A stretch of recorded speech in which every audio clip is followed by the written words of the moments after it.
I'm Claudia Bester. I'm the Director of Public Programs and Education. Oh, thank you. Oh, pshaw. I am utterly thrilled to introduce tonight's program on the new work by Leonard Nimoy. You all know Leonard Nimoy, the actor. His success in the Star Trek series gained him worldwide recognition. Since his debut in 1966, Nimoy's character, Mr. Spock, became an international icon. His portrayal of the Vulcan earned him 3 Emmy nominations and legions of fans, including myself. He went on to become a very successful director with Star Trek III, The Search for Spock, Star Trek IV, The Voyage Home, The Good Mother, and the blockbuster hit 3 Men and a Baby.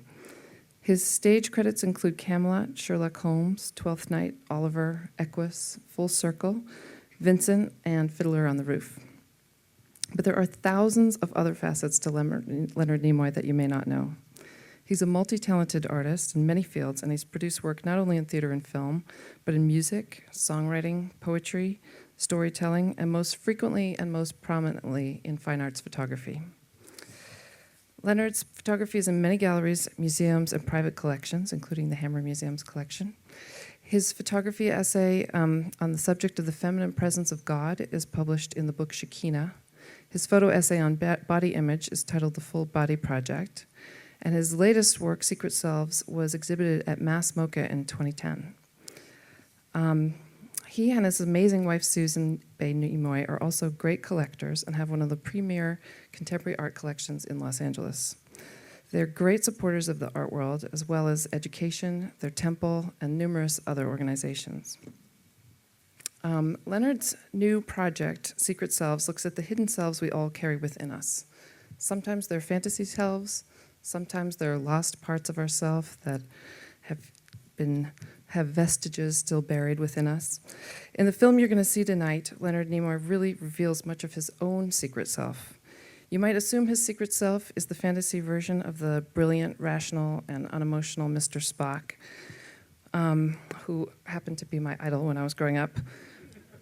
Still is. But to me, Leonard Nimoy's secret self is the artist, the philanthropist, and one of the warmest, funniest, most charming, and dare I say, Susan, handsomest man I have ever had the pleasure of meeting. As you'll see tonight, he really reveals his personal side when he works with his subjects as they collaborate to make the portraits that are in this extraordinary series called Secret Selves. Tonight we're going to screen the film, and Leonard's going to come out and set up what the film is about, and the film's going to run for about 40 minutes, and then he's going to come on stage and be interviewed by the actor Zach Quinto, who, as you know, portrays a younger version of Mr. Spock in the most recent film. We're going to have an audience Q&A, and then we're going to have a book signing, and the book signing is going to take place right here on the stage. So without further ado, please join me in welcoming to the stage the one and only Leonard Nimoy. Thank you very much. Thank you. Thank you. Thank you. Thanks for coming. My photography work is conceptual, which is, I guess, an artsy way of saying I don't go around shooting what I see. I studied at UCLA with Robert Heineken, who was a great teacher, and insisted that the work that we do in his course be thematic in nature.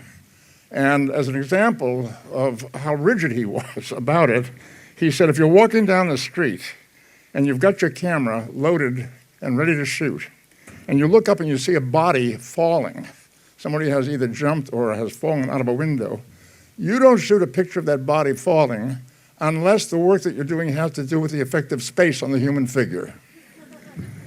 Which is a pretty strict way of saying, if you shoot that, and that's not what your work is about, you're doing something that has nothing to do with your work. So I tried for a long time to figure out what this conceptual thing would mean to me. And I did carry cameras for quite a while. And eventually I began to find a path. And the work that I've done for the last 12 or 14 years has been essentially work that had to do with a particular idea. And when I get the idea, then I go get the cameras and I go to work trying to express that idea, to do an essay on that subject. The work that you're going to see tonight, that we're here to talk about, to show you and talk about, is called Secret Selves, and it came from a story that I read where I learned that in ancient Greece, at one of the symposia that were held during that period. Symposium, I guess, was a bunch of guys sitting around drinking a lot of wine, and they were discussing the human condition. And the subject of human angst came up, the idea that we have this uneasy feeling in our lives that something is either missing or there's something we're not quite in touch with, or we all have our sort of explanation or understanding what human angst is, but I think you get the idea. And Aristophanes, a playwright and philosopher of the period, came up with this fanciful idea about the source of human angst. He posited this notion that at one time, humans were double people. We had 2 heads, 4 arms, and 4 legs, each of us. We were attached back to back in all combinations, male-male, male-female, and female-female. And in that condition, he said, humans became powerful and arrogant. I've been trying to figure out how you can be powerful and arrogant stuck together like that. But in any case, this was his argument. And he said the gods became disturbed by this arrogance and this power. They became angry about it, and they sent Zeus to solve the problem. Zeus took a big sword, he said, and split everybody in 2 and sent them on their separate paths. And ever since then, he said, humans have felt some sense of separation and a sense of being incomplete, and have been in search of the other part of themselves to make themselves feel whole again, to be reintegrated with themselves, to make themselves feel whole again. Well, I was intrigued, and I thought I'd like to find a way to express this idea photographically. I have a very good gallerist, the Michelson Gallery in Northampton, Massachusetts, and I contacted Rich Michelson, and I told him this story I've just told you, and I said I'd like to shoot portraits of a lot of people who would be invited to come to have their portrait done by me as their secret or hidden or fantasy self. And he put the word out through internet, word of mouth, local newspapers, and so forth. And I said I'd like to have 100 subjects. And he set it up. We set up a studio in the gallery in Northampton. People came by invitation at 15 to 20-minute intervals over a period of 2 days. I photographed, I think, 90, very close, 98, 99, very close to 100 people. I really didn't know what to expect. I had high hopes of what it would look like, visually, what the photographs would look like. But it was very difficult to assess because I did not meet the people in advance.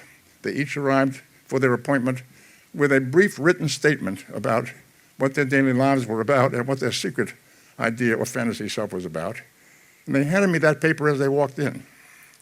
You will see a 40-minute video, which is the condensation of those conversations in the shooting session, the photographic session of each of those, of 25 of those people.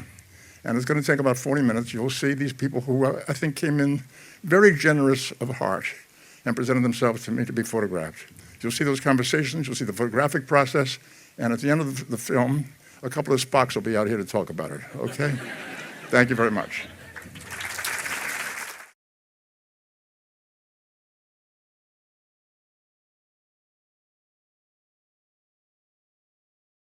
Now I'd like to invite our special guest to the stage. Leonard Nimoy will be interviewed by Zach Quinto.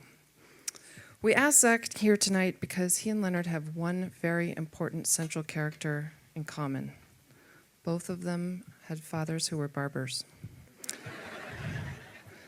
They also happen to have both played Mr. Spock in the epic series, Star Trek. So we wondered if maybe Mr. Spock represents Zach's secret self.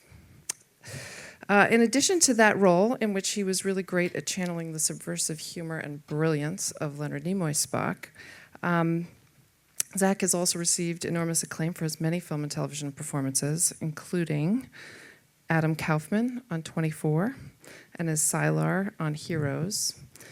Zach Quinto is going to appear in the upcoming film Margin Call, which opens in October, and which he also produced, and on the new FX series American Horror Story. And we're all looking forward to seeing him again as Mr. Spock in the new Star Trek in 2013. So please join me in welcoming Leonard Nimoy and Zach Quinto. Welcome, Zachary. Thank you for having me.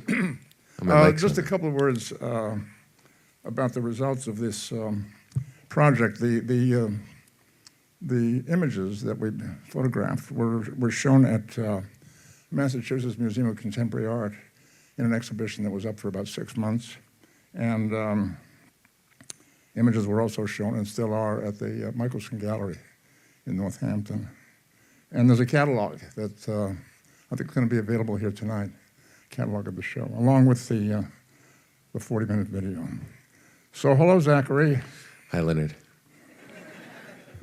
How are you? I'm okay, Zachary. Zachary's father was a... Hairdresser.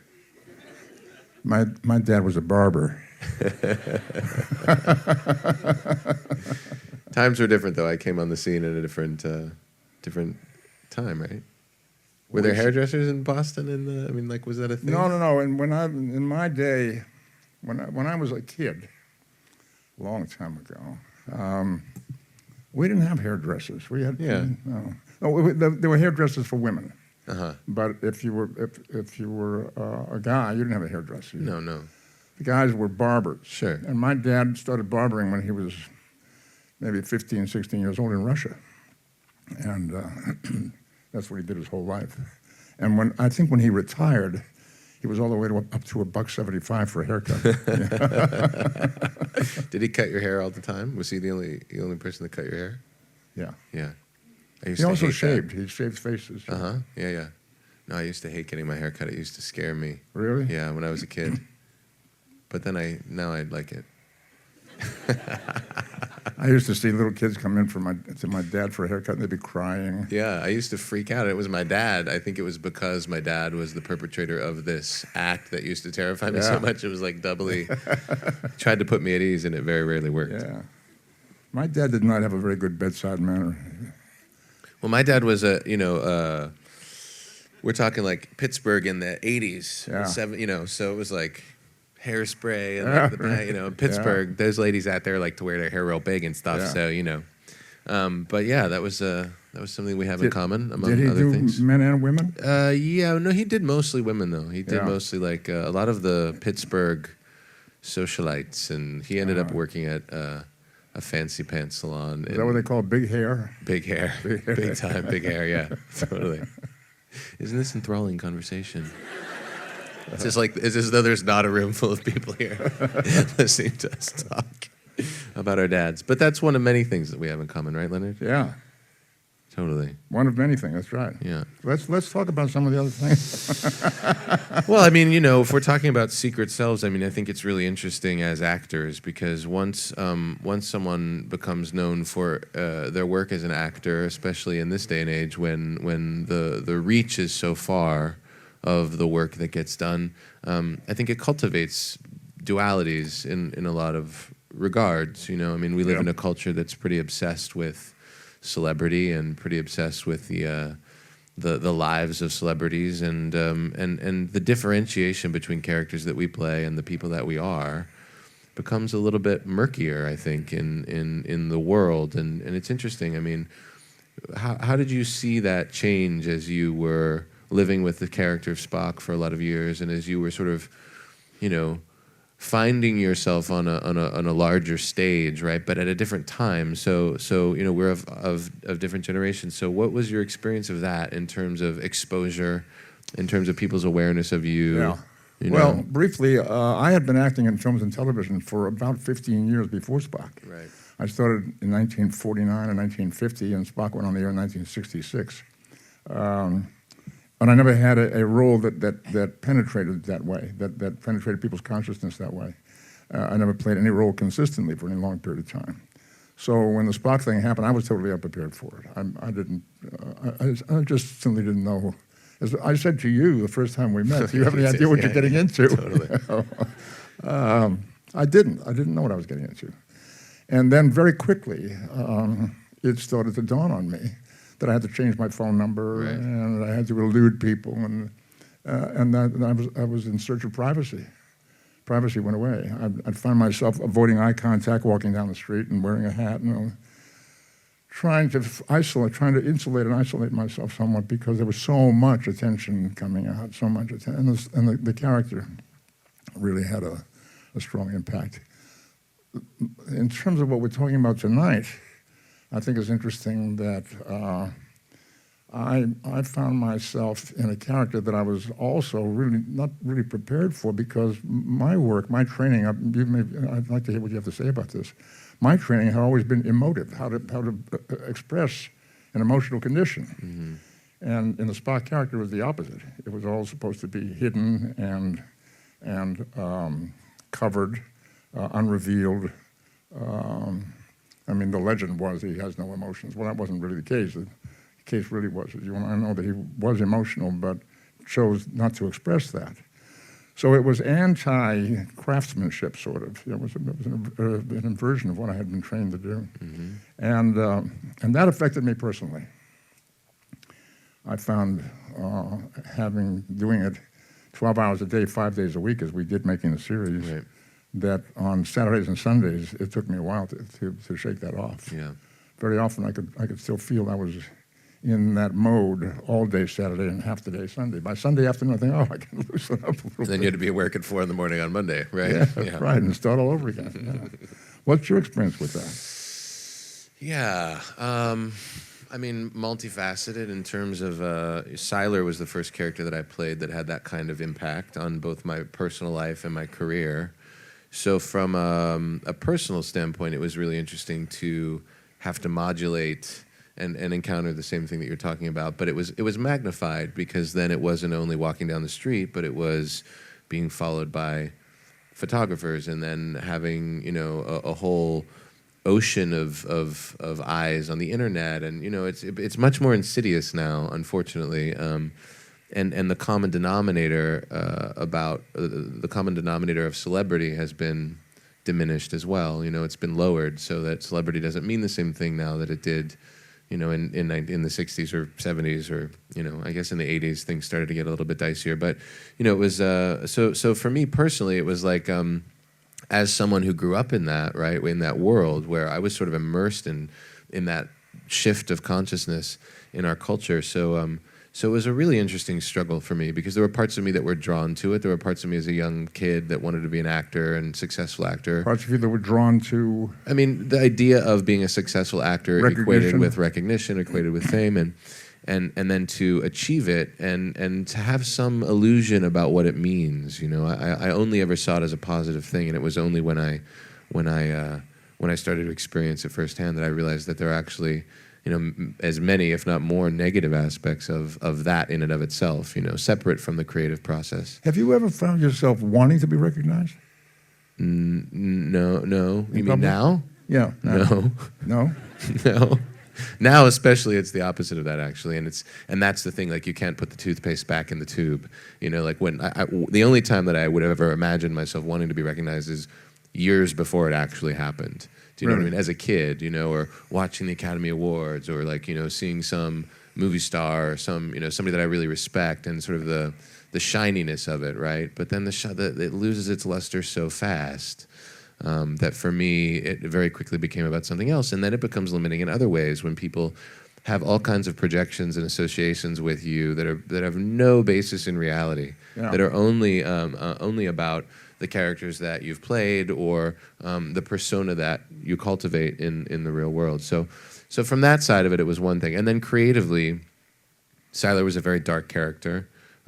He was fueled by a murderous rage in a lot of ways, and so, you know, it was challenging at times to. How did you get in jump touch into with that? How did you find that? I use music a lot in my work, you know, so I listen to different kinds of music through my process, and then it was just a matter of a lot of it became technique over time, you know. Certainly in the third and fourth season of the show, it became about actually understanding. Were there any physical attributes that you chose, or stillness? Stillness? Yeah, stillness was a big one for me, and allowing For that character. Yeah, for that character, and in general, actually, I think stillness is underrated as a quality on stage, especially, and holding your space. You know, I mean, it was a character of tremendous power, but it was quiet power. So for me, it was about really giving myself the space to drop in and let that resonate and translate into. Translate into a character. But yeah, stillness was one for me. What about the writers? Were you always in sync with what they were writing for you? No. No. Were you? No. Yeah. I mean, I feel like they're an invaluable, obviously an invaluable part of the process. But it's different, especially when you're working on they're amazing. I love writers. Love writers. But it's a challenge because oftentimes writers especially in the context of a network television series are serving a larger thing. Do you know what I mean? They're not serving us all the time. We're serving them. How many Ultimately, years we're did you serving do Heroes? 4 4 seasons, years. yeah. And did you have a lot of different writers, or? Yeah, we did have a lot of different writers. The first season and the second season sort of started to disintegrate a little bit, and then they brought in new people. And there were some people that stayed the whole time, but some of the primary writers in the first and second seasons ended up leaving, and so that sort of perspective got lost a little bit. Yeah, that's an interesting issue that people don't quite understand. The idea that I have said many times that the actor is the person that has to take care of the character. Yeah. Because the actor stays. Producers leave, writers leave, directors come and leave, go the every actor week, stays. yeah. So other writers, other producers come in and may not have the same grasp of the character that previous writers or directors or producers had. For sure. May have a new idea that's good or not. Right. And it's up to the actor to maintain some kind of a consistency. So, but I want to go back for a moment to this idea of public recognition, because I think that's part of the secret of our lives. Definitely. Or the attempt at secrecy. I have had experiences where I walked into a public situation, worried that I'm going to be recognized and worried that I'm not. Mm-hmm. Totally. Why are you nodding your head? I mean, I understand. I understand. And it's not about a desire to be recognized. It's about I feel you, though. I understand what you mean in terms of expectation. I think it becomes about expectation.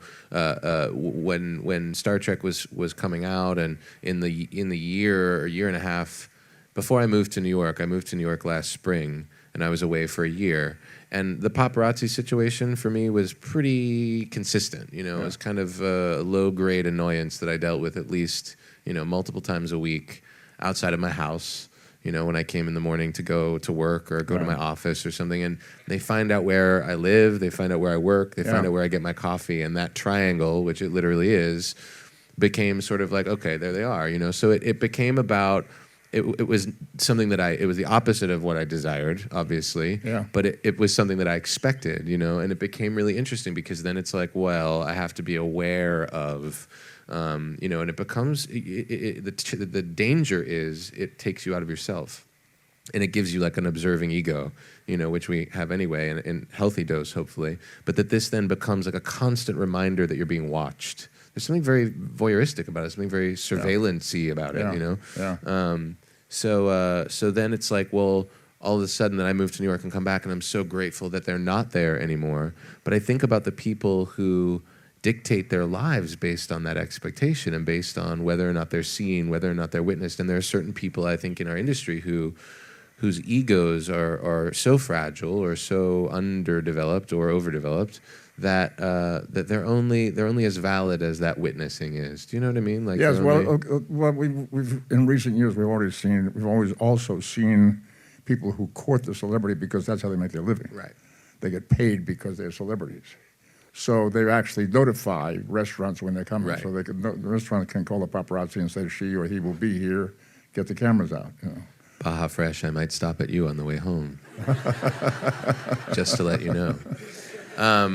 No, it's true, and that's that brings me back to the point that I was making before, which is that the idea of celebrity has in itself been denigrated, because it used to be that celebrity meant that you did something special and you did it very well, and it garnered for you this kind of level of attention and this level of recognition for your work, not for any number of the things that people recognize for I've today. struggled with that, I must say, over the years. There have been times when I was concerned that I had reached a quiet period and the phone wasn't ringing as much as I wanted it to. Yeah. And I've always had work. Ever since Star Trek went on the air, I've never really been out of work. But the kind of work that was coming, or the kind of opportunities that were coming, weren't exactly what I was hoping for. And so I was looking for ways to deal with that, to live with that and learn about myself. And I found myself thinking, am I looking for popularity or am I looking Right. for, is it popularity that I want? Integrity, yeah, So right. I would go to a thesaurus and look up popularity. And I found this great quote from Victor Hugo, who said, popularity is the crumbs of greatness. I thought, whoa, I don't want that. But what I meant before about being concerned about not being recognized is a question about, is that a signal that your star is waning, that people are losing interest in you, and they don't recognize you, they don't care about you. Oh, there he is. Yeah, that's the guy who used to be, was one time. Wasn't he? Didn't he used to be? Totally. That's a little scary. Yeah. Isn't it? In a way. Are you cultivating a public persona? I'm sure unconsciously. I mean, Yeah. I think it's. I know what I know what I want my relationship to the public to be. I know what I want my relationship to my career to be. And I think it's. Yeah. You want to be seen as a serious Sure, artist? and also, I'm not somebody who, for me as an actor, in a way, it's like once I lost my anonymity, I realized that anonymity is actually the thing that allows us to do our job to its fullest, in a lot of ways. So for me, it's like I seek quiet, I seek solitude, I seek intimacy with friends and family, and I'm not really, I don't bounce out to the clubs. It's not my scene, But I also understand that in that space, it's like there is this constant, because it's relentless in this world now. Yeah. It's always there, and you're always seeing it, and it's like, So for me, yeah, I feel like the cultivation is, I just want integrity in my work and in my relationships in my profession. So Let's explore this issue of integrity. Do you think it's possible for you to totally break out of the Spock or Sylar character and be something entirely different if a role came along? well, I believe that I have the capacity to do that as an actor, certainly. Do you have the will to do it? Yeah, for sure. Yeah, For sure. So you're not concerned about people saying, what is that? Why is he doing that? Or No, but that's not what we want him to do. Well, but that's the thing, is that it becomes a fight that I have to fight myself. You know what I mean? Yeah. It's because it's the zeitgeist. Once you're lodged in the zeitgeist, in a way, it becomes a real challenge for people to see you in different ways. I like to think I'm funny. Your laughter supports that notion. But the idea of me starring in a comedy Yeah. is something that a lot of people can't wrap their heads around. And when I say people, I mean, studio heads or producers or directors or, so because the vast majority of my work has been dramatic, and that has been a pure crapshoot. I mean, I auditioned for as many comedies as I did dramatic roles when I started out of school. Right. And, all of the work that I did in my showcase coming out of Carnegie Mellon was comedic work. I mean, I come from the theater, so I have a wide range of capacity. Right. But what you don't realize as a younger, idealistic, hopeful actor is that it's the very thing that you become known for that potentially limits the opportunities that you'll have from that point forward. Right. So Right. similarly, that struggle to define myself, I mean, it's a big part of the reason why I started a production company, was to be able to tell stories that I want to tell as an actor and as a producer, and that will allow me to challenge people's expectations and to challenge my own expectations, because after a while, it becomes easy to sort of believe that yourself. Maybe this is what I'm meant to do, or maybe Yes, this is the sort of yes. outlet for my career. So the danger is becoming self-limiting. Yeah, for sure. We should mention that Zachary has a movie coming out in about a month? Yeah. Called Margin Call, which he co-produced and in which he stars along with a wonderful cast of people. And I think it's going to be very interesting. It's getting great reviews, New York Times, Washington Post. There was It's a not full-page ad in the LA Times a few days ago. It's not that funny. Not funny? It's not funny. What do you play in it? I play a mid-level risk analyst at a large corporation, financial corporation, and the movie is about the collapse of the financial institutions. The first And you're time. responsible for the collapse? I mean, it was all me. It's all me. I'm actually responsible for uncovering some very significant information that then runs up the chain of command at the company. What about, does the theater give you an opportunity to explore more broadly than television and films? Yeah, 100%. And I'm really eager to get back on stage. I spent a year on stage in New York last year, and I really can't wait to do it again. So yeah, the theater. So you is, did Angels in America, and you were brilliant. We saw Thanks. it. Yeah, Leonard and Susan Yeah, it came. was great. Thank you. Really great. Susan? And what else? You said you spent a year on stage? Well, no, I was in New York for a year. We made Margin Call, and then 2 days after I wrapped Margin Call, I started rehearsal for Angels. So it was I was there for a year, but I was involved with the play for 8 months, rehearsal and performance. But theater is, I mean, it's a completely different entity, and it is full of expression and storytelling from the beginning to the middle to the end. And you know well, I mean, it's just a different animal, you know? It is, it is. My first time out on stage after Spock went on the air was in a play called Visit to a Small Planet.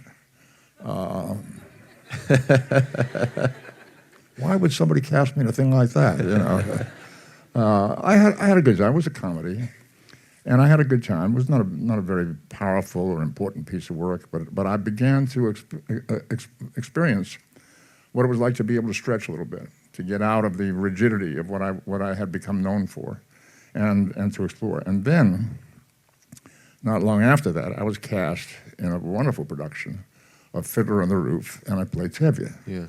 And I was able to draw on very personal roots because my family went through very much what the family in Fiddler on the Roof went through. So, and I knew the sounds, I knew the idiom, I knew the body language of those people, and I had a great time. And I'm not a great singer, but I was able to do the songs. I was able to find the humor in the role, and a wonderful critic, I say a wonderful critic because he said nice things about it. The Boston Globe said that I was a pleasant surprise. So, and I took that. I said, okay, I'll take that. I'll take the surprise. The surprise in an audience is a good thing. But a lot of people were questioning how I could possibly be cast as Tevye in Fiddler on the Roof, you know, because the image was Zero Mostel, who was a roly-poly kind of daddy guy, you know. But it worked. I was able to do it, and I found what you're saying. The theater is an entirely different thing. You come on stage, you bring on stage with you certain expectations for the audience, but you can change those expectations very quickly. Yeah. Once they see what it is you're doing, if you're doing it appropriately and if it works. Yeah, for sure. And it goes away. For All sure. the other stuff goes away. And the responsibility is yours as an actor to tell the story in that environment, whereas in film and television, it's so much a collaboration of the director and the editor and the sound designer and, you know, in many events, in many instances, the special effects, you know, team. Then they sort of build a world around your performance that enhances it, you know. So you take on the Spock character. We've talked about it, but I really would like to hear you talk about. I want to say, how were you influenced by what I did, or how much did you enjoy? No, how much did you appreciate? No. It was a pleasant surprise, I'll tell you that. It was really wonderful that way. What were you concerned about? There would be inevitably comparisons. Can I just do that? That feels better to me. Thank you. I feel like I'm like steering a ship or something.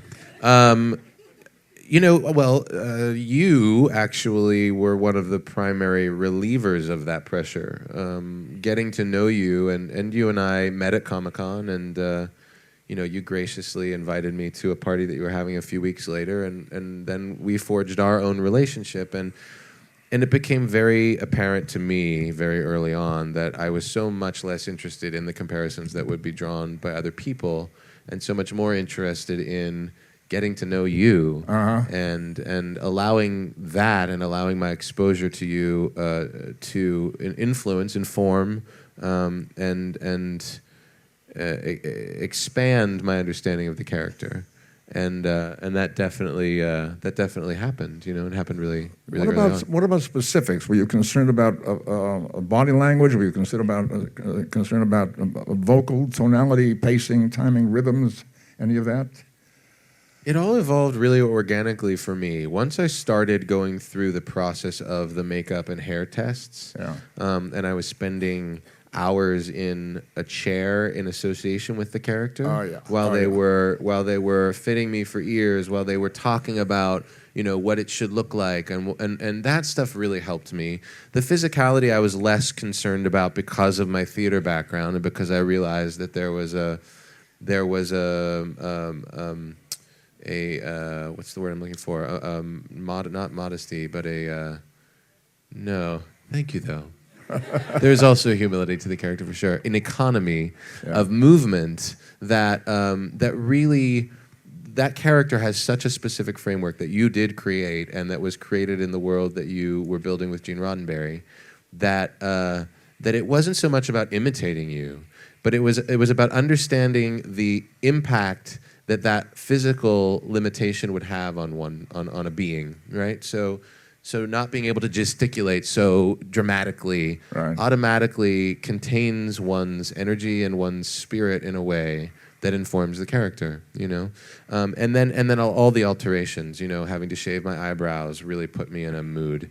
And I think I had a little more eyebrow work than you did, right? I know you had to shave them, Leonard, but come on, you know? But that was one thing. And then my haircut, and as I'm talking about it, I'm like, oh my God, in like 5 months, it's gonna be back. Yeah. But that stuff really helped inform. And then the ears, and then putting on that costume and being, you know, I mean, all of those things. For me as an actor, shoes are really important. My connection to the ground, you know, whether or not I'm on stage or in a film or a television show, shoes are really important to me. So working with Michael Kaplan, our costume designer, to find a pair of boots that served him and served me was something that was really important. And then it was just a matter of really, I really cultivated again. I mean, Siler's one and Spock's another one, but stillness was very important to me in a different way, you know. In with regard to Siler, stillness allowed me to access a kind of darkness, and with regard to Spock, stillness allowed me to access a kind of equanimity that I think. Does Spock have a secret? That's a good question. You didn't tell me you were going to spring that one on me. I mean, I know that in the context of the screenplay, right? So in context of where my character went through that journey, I think he did have some secrets for me, but I don't know if it's fair to divulge them. I mean, I think that the decision to not go to the Vulcan Science Academy was one that I certainly played with the notion that haunted him, you know, and was something that he really harbored a lot of uncertainty about, and that connection to his mother, whether it's a secret or not, that connection to his mother was something that I certainly used as a secret as an actor in scenes, right? So, I mean, this is a good segue, I think, into the idea of secrets for actors, because secrets for actors are different than secrets for characters. I've definitely been in situations before where my secret as an actor is I'm not wearing any underwear. Now, that's not the secret for the character, but it's the secret for me in relationship to another character, in relationship to an audience. That's something that I know that nobody else knows, right? So there were secrets for me in the portrayal of Spock that were mostly centered around decisions that the character made and the consequences of those decisions. Does Spock have a secret? I don't know. You would know better than me, Leonard. Oh, I'm not going to tell. I'm asking in this case. So then let's say yes. Let's say yes. Yeah, well, secrets for actors, I think, are terribly important. Yeah, hugely important. I studied many years ago with a wonderful coach named Jeff Corey, and we used to do improvisations. And very often, there would be a pair of people on stage working on improvisations and doing it, and it would be, okay, you get it. And then Jeff would get up on the stage and whisper something in one person's ear, and then whisper something else, and suddenly the whole thing would explode. And sometimes he would tell us what he had whispered, and sometimes he wouldn't. Right. But it was a secret. You know something about that person, or there's something about you that person does not know that informs the scene, and suddenly there's all these layers of subtext begin to develop. Precisely, yeah. And the work becomes much, much richer and much more potentially explosive and exciting. We did an exercise in my first year at Carnegie Mellon, which was called the Animal Project, and we had to go to the zoo for like a month and a half and just choose an animal and go as often as we could in that amount of time and observe the animal, and then we would bring the animal into class. I'm sure I'm not the only drama student who's done a project like this, but then you bring the animal into class and you become the animal in class, and then you evolve the animal into a character. and then the character sort of gets developed, and then you interact with the other characters based on the animals of your classmates. And my favorite part, it was one of my favorite exercises that we did. And it was like a 3-month-long process. You know, really, it was like a huge part of our freshman year acting program. Maybe not 3 months, but like 2. And my favorite exercise that we did was the moment alone. The private moment, you know, and that's something that I brought with me through all of the work that I've done on stage and on film and television. Is Private moment meaning what? meaning a moment where you're not being witnessed, a moment where the persona gets dropped. So, for example, I played this very sort of, I don't even know how his name was, Guido J. Bolito, and he was a gigolo, and I was a gorilla. This came out of being a gorilla.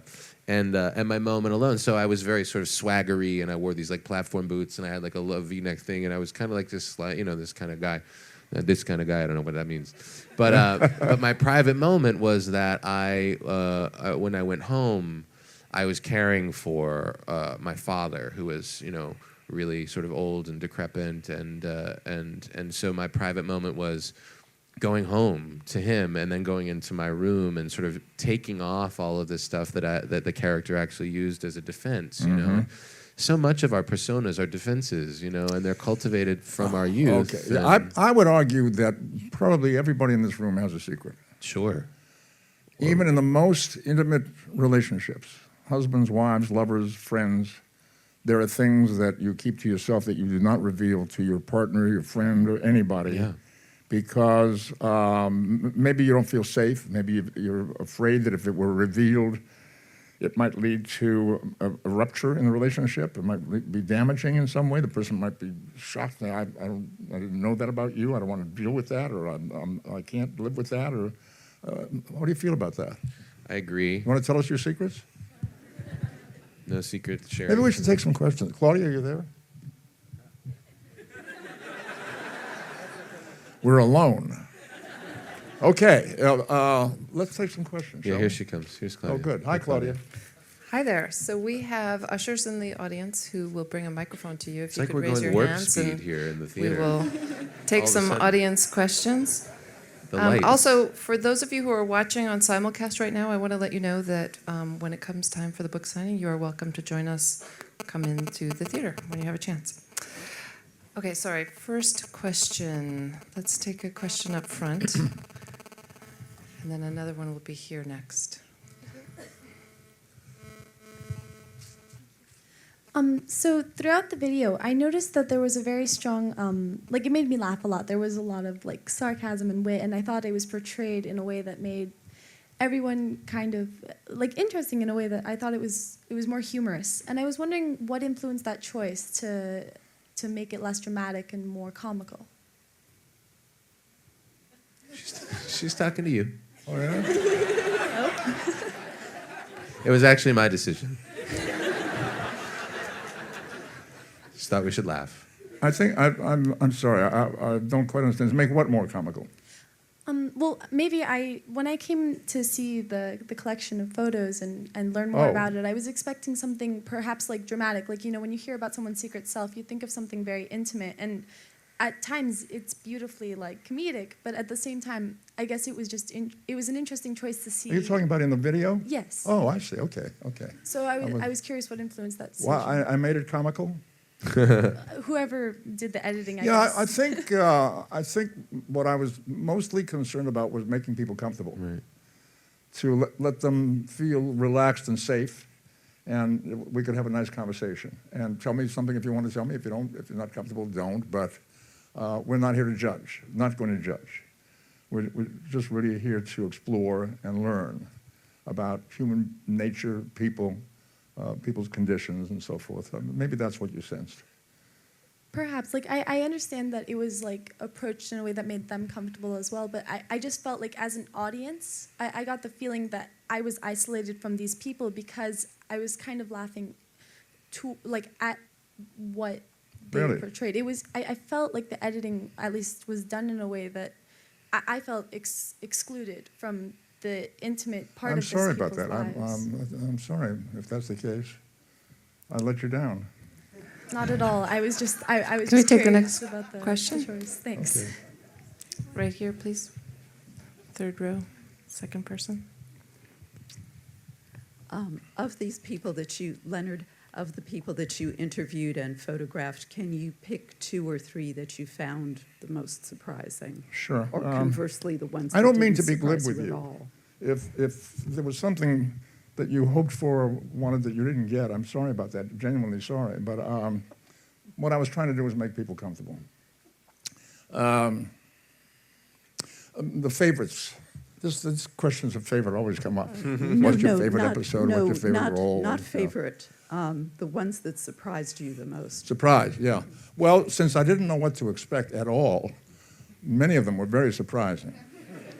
A lot of my work previously had involved nudity. So I wondered going in whether that would be a factor. People had seen my work and wondered whether they would think that I was expecting nudity when they came to be photographed. So there was a certain element of that I was conscious of. The one that I found so touching was the lady who came in with the fur coat. And it was quite clear to me when she walked in that she was planning on taking off that coat. And I was a little trepidatious about it because I didn't want just an uncomfortable situation for me or her. And she was really in quite a state. And as it played, you saw the way it played out, and it was done, and that was that. And we saw her subsequently when the show opened at Mass MoCA. She came, and that was a couple of years after this event, and she was quite comfortable and quite happy, and evidently some issues had been resolved, which I was happy about. I found some of these people so charming and funny. The guy who said, "I'm going to retire as a mad scientist," I thought was hilarious. You know, had a wonderful imagination and a quirky sense of himself and how to present himself. I was very touched by Matthew, who was our cover image. In fact, the life-size portrait of him was purchased by the Hammer Museum, and it's here in the permanent collection here. The fellow who does portraits of people who've been in war, I found very profound. He really is in touch with something very important and very serious. Well, those were some of the first ones that come to mind. Yeah. Next question, middle row. There. Hi. Okay, so you guys are obviously both actors, and you play famous roles. Spock, big deal. And I, as a 14-year-old girl, have a lot of action figures of you guys. And Yes. do you guys find it weird when you see action figures of you guys in stores?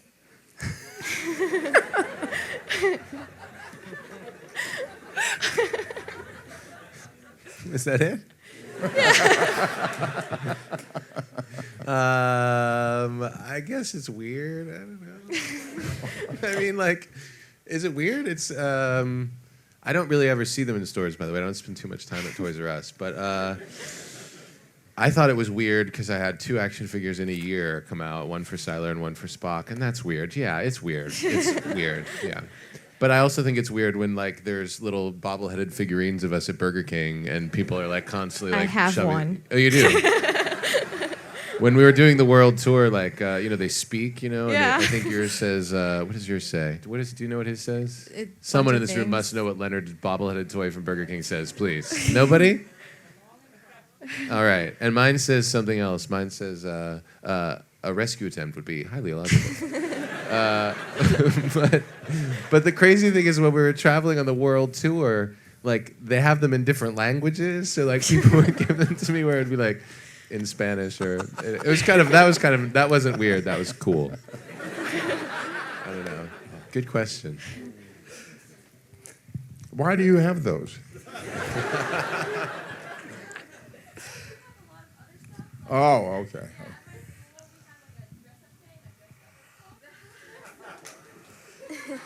Okay. Next Secret Selves series. I Yeah. think this young lady's eligible.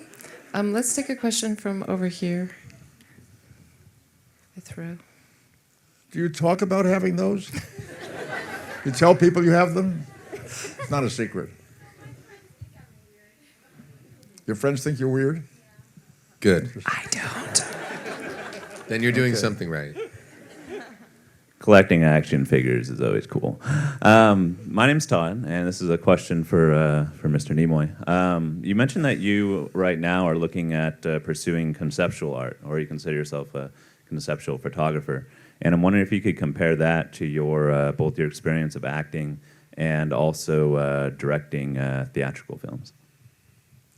Okay. Yeah.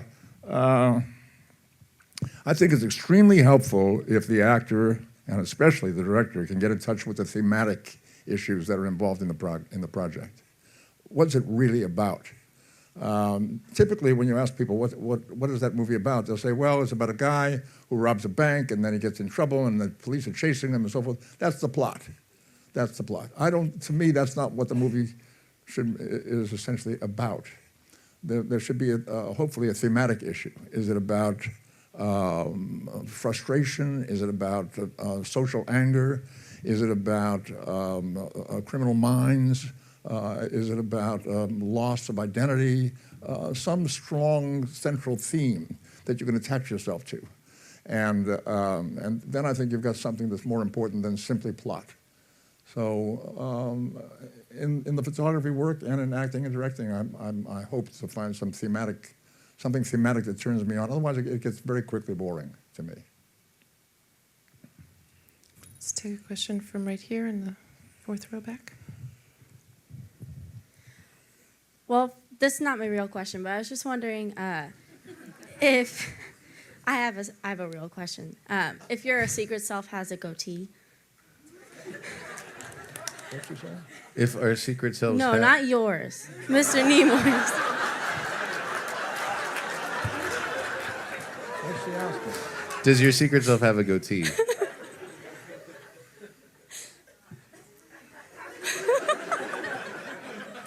Did somebody send you here to ask that question? I'm really from the mirror universe.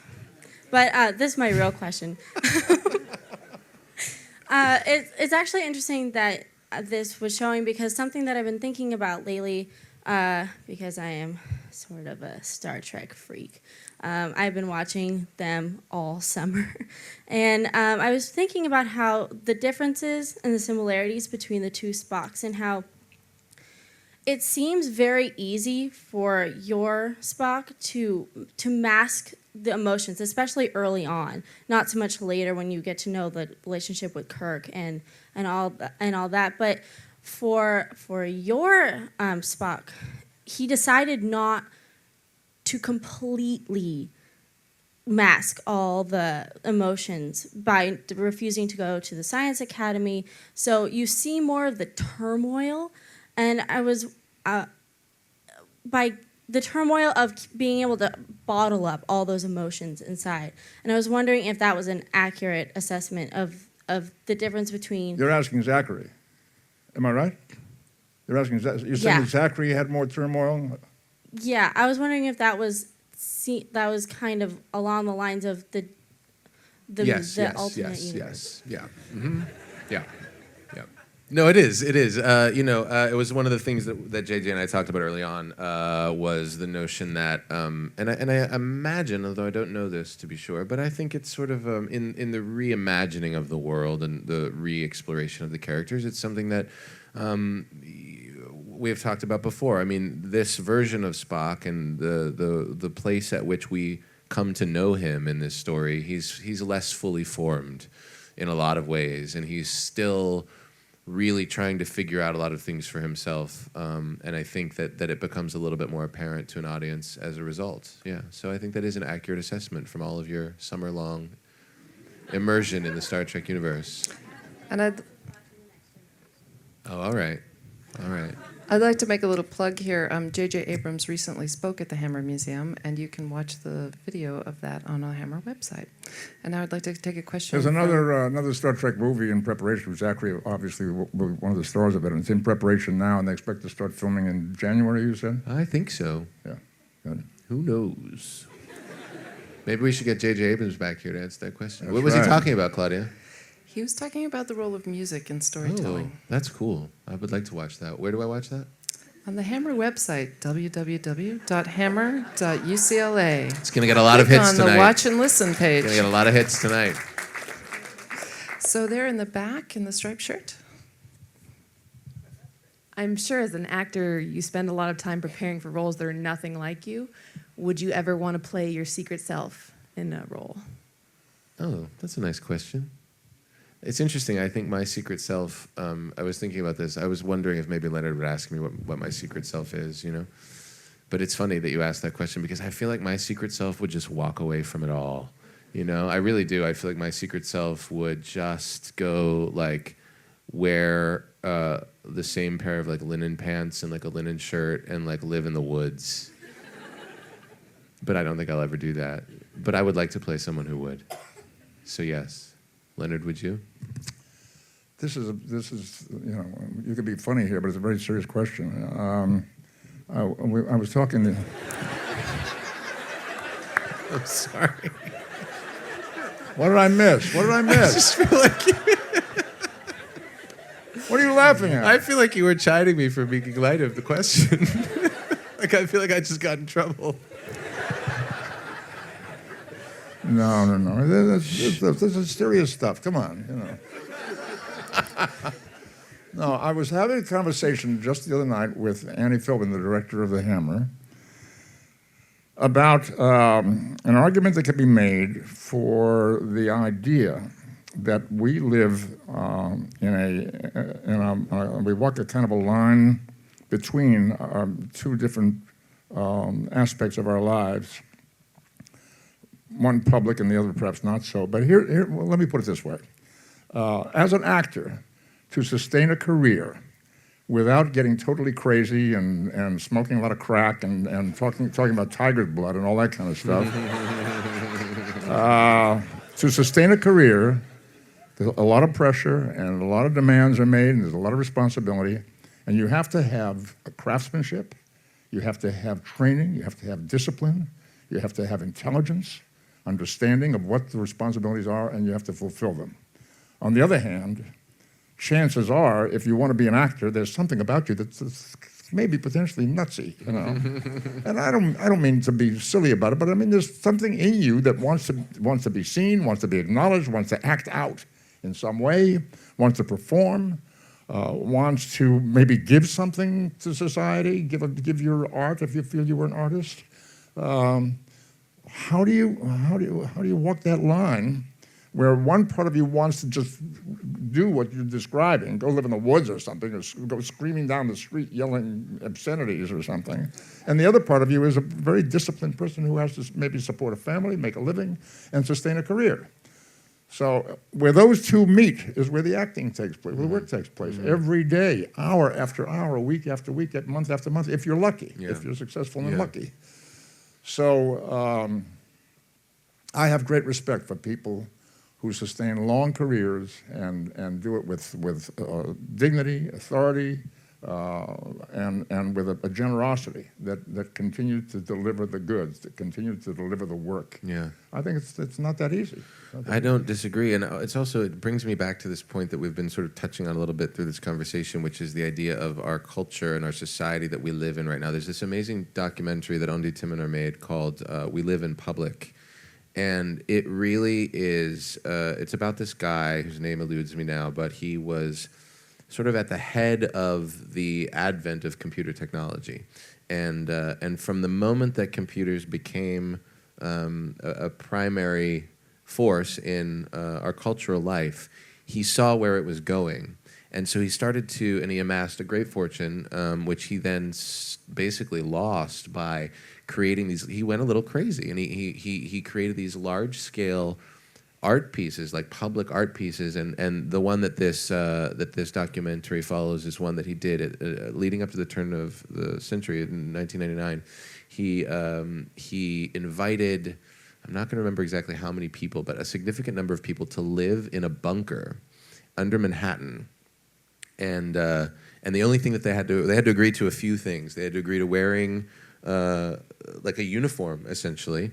They had to agree to giving their social security number, and they had to agree to being filmed every minute that they were there. And other than that, There were no rules. Everything that they wanted or needed the entire time was provided for them: food, drink, everything. And this documentary really examines our cultural propensity toward exposure.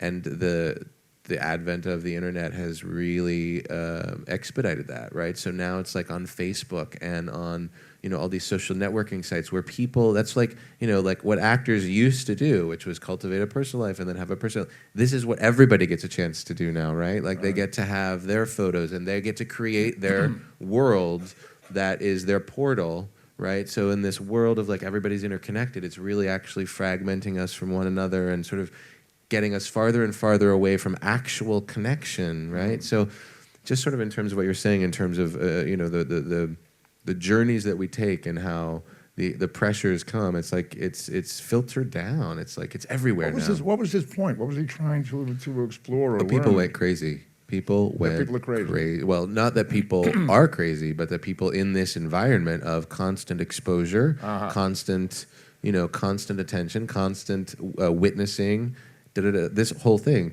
these people in this experiment went crazy. And would act it out. Yeah, and collectively, it went from, people sort of like. So the social fabric breaks down. Yeah, totally. In a really compelling way. I highly recommend it. It's called We Live in Public. Sorry. I, for one, am looking forward to the Ralph Waldo Emerson biopic starring Zach Quinto. All right, bring it. And we only have time for one, possibly two questions, depending on the length of the question. So I'm going to, for the sake of fairness, go back to this side. Right.